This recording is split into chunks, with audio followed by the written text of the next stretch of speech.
Everybody, is Felisa, and it's a beautiful day in the neighborhood. It's sunny, pushed through spring, and I'm sitting in my car. Before I go in, I wanted to get this out because it's been on my mind for a while. So I've been thinking about the nature of relationships and just the overall state of interactions between men and women, how we interface with each other, how we move, how we communicate. And you know, that system has been broken for a very, very long time, since Bible probably. Anyway, the older that I get, the more difficult dating and interactions and things like that seems to become, and I'm not quite sure why. You know, maybe it's a combination of my personality, my expectations, and the way that I view things that is just not conducive to well-being with other people, because they don't view it in that way. But it's been difficult, to say the least. Now I've been seeing like just reoccurring themes and reoccurring statements. Like yesterday, my girlfriend, posted a question, if it's possible to have, just a meaningful and comprehensive relationship with someone and not marry them. And immediately, like, I was just so turned off by that. Not by her, because it was a legitimate question. She's been married, she's divorced, and I think she's battle shy. Like a lot of us, we have war wounds that are in various stages of healing, and divorce changes you. It does. Like it changes you. No matter how civil it might be, it changes you, because that uncoupling takes some emotional heavy lifting. I'm just amazed and shocked at the number of people who are ready and willing and wanting to perpetually date, just forever, ad nauseum and ad infinitum, just forever and ever, amen, and never get married. Like, that is so bizarre to me. I have to just say, and I know that marriage is not for everybody. Please don't, suggest that I think, like, I know that marriage is not for everybody. I know that some people probably should never ever get married. I do know that, there are people who are dating and are more committed than actual married people. I just think that the way that I was raised and the way that I was taught to view marriage, I saw a very healthy example of a good, solid marriage in my grandparents, even though my parents were divorced. And that was always the gold standard to me. That was always a desire. That was always something that I wanted. Like, I wanted that kind of interaction and that kind of partnership. I view marriage as a business. I really do. I think that, and that business only functions if you have the right partner. Like, you get the wrong partner and your business is going to fail, period. That's just the way that it is. And so, because I view it that way, I'm not interested in partnerships with various people that aren't solid and based on a foundation that makes sense, whether that's financial, emotional, spiritual. All those elements have to be in place for me. And I just don't want to be in a situation where somebody is sucking 10 years out of my life again, because I did allow myself to be a girlfriend for like 5 years, and then for another year. All total, like, I've known this man for 10 years, and he wasn't ready to get married when I met him. He wasn't ready to get married when we broke up. He just didn't want to get married. And maybe it was just that he just didn't want to marry me. And it would have been nice if he would have just said that, because I could have stopped wasting my time.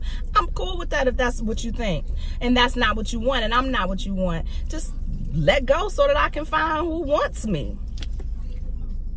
I'm just not certain that this whole institution of marriage and marital entanglements is gonna survive the next wave, because it's far too easy to get in and out of relationships. It's far too easy to just cut your losses and say that you don't want to be with somebody. It really, really is. And that hard work, that heavy emotional lifting, that heavy emotional investment, people are just not willing to do that anymore. And I find that sad. I really and truly do.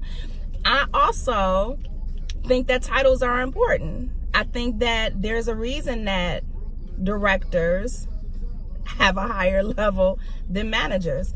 I think that there's a reason why wives have a higher level than girlfriends. That's just my opinion. I'm just ruminating, and that is really and truly the way that I feel. When you are a girlfriend, to me, that just feels like that's supposed to be temporary. I was never encouraged to date a man for 12, 15, 25 years, to be somebody's girlfriend, be a special friend in somebody's obituary. Like, come on, y'all. Like, seriously, like that just does not make any sense to me. It really doesn't. And I just don't think that being 75 and calling somebody your boyfriend is hot in these streets. Just don't. I'm sorry. Let me think about it some more. What do y'all think? Like, is the institution of marriage dead? Is it something that's passe, that, you know, people don't need that anymore? You know, there are still certain things that can only be gotten with the benefit of marriage. Like, you know, you can't put somebody on your health insurance. Maybe you don't need it. You're perfectly healthy, or you got your own. You can't get somebody Social Security. Maybe you don't need it because you got your own. You need to be vested for 10 years before you can even get that. Is it necessary for the protection of your children inside a union that is balanced and cohabitating, and actually, you know, a mom and a dad, or whatever, in the household? Is that necessary for well-being? And does that promote a more stable upbringing than other structures? I don't know. I'd like to hear from y'all, because maybe my thinking is archaic. You know, I'm not going to change my view for myself. Like, I'm not about to be somebody's girlfriend for no 15 years. Like, y'all can miss me with that nonsense. That's an absolute and complete no for me, forever and ever. Amen. Not happening. But for those of you all who are okay with that, like, what do you expect out of these relationships? Is there an obligation to be there? Is there an expectation that this person is going to be around? What is the attachment factor? Do you perform as his wife? Do you believe that you do wifely duties, whatever that is? Are you making appointments? Are you living with him? I mean, sex is both of y'all, so I never put that on the table. Like, he get his just like I get mine. So yeah, I'm not giving him extra with that. But when it comes to finances, do you have joint bank accounts, or, you know, names on houses, or, you know, just all those kinds of things? Have you gone to an attorney to ensure that you're protected financially should this man decide that he doesn't want to be with you? Fellas, are you doing that with your girl? Or is it just so in your head, it's just not that level of commitment, so that if something does happen, then you can walk away no strings, which is what I get the feeling that this kind of promotes. That's my opinion. But yeah, like, I like to hear from you. I told my girlfriend yesterday, I was like, you know, dating now makes me very unsettled. I don't like it, because like I said, I wasn't raised to just perpetually date. So I always have in the back of my head, where is this going? What's the end game with that? And maybe that's the wrong way to date, but I don't know how to do it any other way. I don't like to have my time wasted, and I don't like to waste anyone else's time. So if someone is not a good fit for me, if we're not compatible, if we're not on the same wavelength, if we're not even in the same book, let alone on the same page, I'm not apt to continue with that on a long-term basis, because it's not beneficial. What we doing? And I have a hard time with this whole notion of, let's just do us, you know, let's just see what, like, what you doing? Like, what? I've always been that way, and I think that really is my personality. I have control issues, freely admit it. I'm a Taurus, sue me. But I'm not really wanting or particularly fond of the whole, we just gonna figure it out as we go. That makes me real anxious and real nervous, and before you know it, I'll look up and another 20 years has passed and we still trying to figure it out. I'm straight on that nonsense. That is for 15, 16-year-olds. That's for college students that don't really know what they want to do. That is not for 50-year-old women who've been married and who have children and careers and all that kind of stuff. And she is me. That is not gonna work for me. Anyway, y'all let me know what y'all think, and I will talk to y'all later on. Bye.